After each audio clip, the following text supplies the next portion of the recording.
ইসরায়েলের প্রধানমন্ত্রী Benjamin Netanyahu দীর্ঘ ৩ দশক ধরে ইরানকে ইসরায়েলের অস্তিত্বের জন্য সবচেয়ে বড় হুমকি হিসেবে তুলে ধরেছেন। ইরানের বিরুদ্ধে কঠোর অবস্থান, সামরিক চাপ এবং আন্তর্জাতিক মহলে তেহরান বিরোধী প্রচারণা ছিল তার রাজনৈতিক পরিচয়ের অন্যতম ভিত্তি।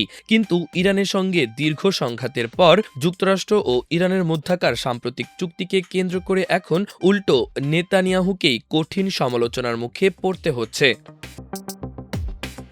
ইসরায়েলের প্রভাবশালী সংবাদপত্র হারজেত পর্যন্ত শিরোনাম করেছে, ৭ অক্টোবরের পর ইরান সংকটই নেতানিয়াহুর সবচেয়ে বড় ব্যর্থতা। এই একটি বাক্যই অনেকটা স্পষ্ট করে দেয় ইসরায়েলের ভেতরে এই যুদ্ধের ফলাফল কিভাবে মূল্যায়ন করা হচ্ছে।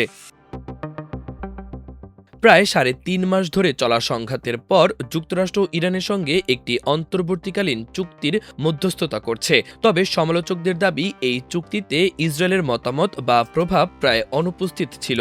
আরও গুরুত্বপূর্ণ বিষয় হল যে ইরানকে দুর্বল করার লক্ষ্য নিয়ে এত বড় সংঘাত শুরু হয়েছিল, সেই ইরান এখনও টিকে আছে, বরং কৌশলগতভাবে আগের চেয়েও শক্ত অবস্থানে রয়েছে বলে মনে করছেন অনেক বিশ্লেষক।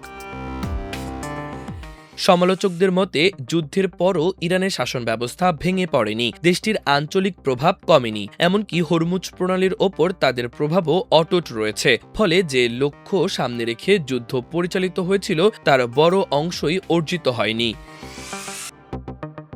ইসরায়েলের ভেতর থেকেও নেতানিয়াহুর বিরুদ্ধে সমালোচনা বাড়ছে।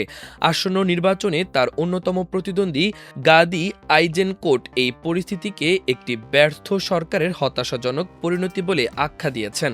তার ভাষায়, নেতানিয়াহু জনগণকে যে পূর্ণ বিজয়ের প্রতিশ্রুতি দিয়েছিলেন, বাস্তবতার সঙ্গে তার বিশাল ফারাক রয়েছে। শুধু বিরোধী শিবিরই নয়, নেতানিয়াহুর নিজ জোটের কট্টর ডানপন্থী নেতারাও অসন্তুষ্ট। জাতীয় নিরাপত্তা মন্ত্রী ইতামার বেন গভীর এবং অর্থমন্ত্রী বেজালেল স্মোচিত্র প্রকাশ্যই যুক্তরাষ্ট্র ইরান চুক্তির সমালোচনা করেছেন। তাদের মতে, এই চুক্তি ইসরায়েলের স্বার্থ রক্ষা করতে পারেনি।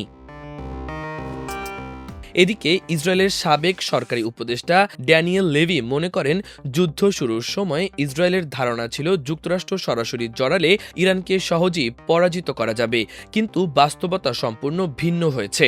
তার মতে, ইরানের সক্ষমতাকে অবমূল্যায়ন করা হয়েছিল এবং সেটি এখন বড় ভুল হিসেবে সামনে এসেছে। কিংস কলেজ লন্ডনের বিশ্লেষক আরন ব্রেগম্যান আরও কঠোর ভাষায় বলেছেন, নেতানিয়াহু ইসরায়েলের ওপর একটি কৌশলগত বিপর্যয় চাপিয়ে দিয়েছেন। তার মতে, যে যুদ্ধের লক্ষ্য ছিল ইরানের শাসন ব্যবস্থাকে দুর্বল বা উৎখাত করা, সেই শাসন ব্যবস্থা এখনও টিকে আছে এবং আগের চেয়েও আরও দৃঢ় অবস্থানে রয়েছে। সব মিলিয়ে রাজনৈতিক বিশ্লেষকদের মূল্যায়ন, ২০২৩ সালের ৭ অক্টোবরের হামলা, লেবানন সংকট এবং ইরান যুদ্ধ, এই ৩টি ঘটনা এখন নেতানিয়াহুর রাজনৈতিক ভবিষ্যৎকে অনিশ্চিত করে তুলেছে।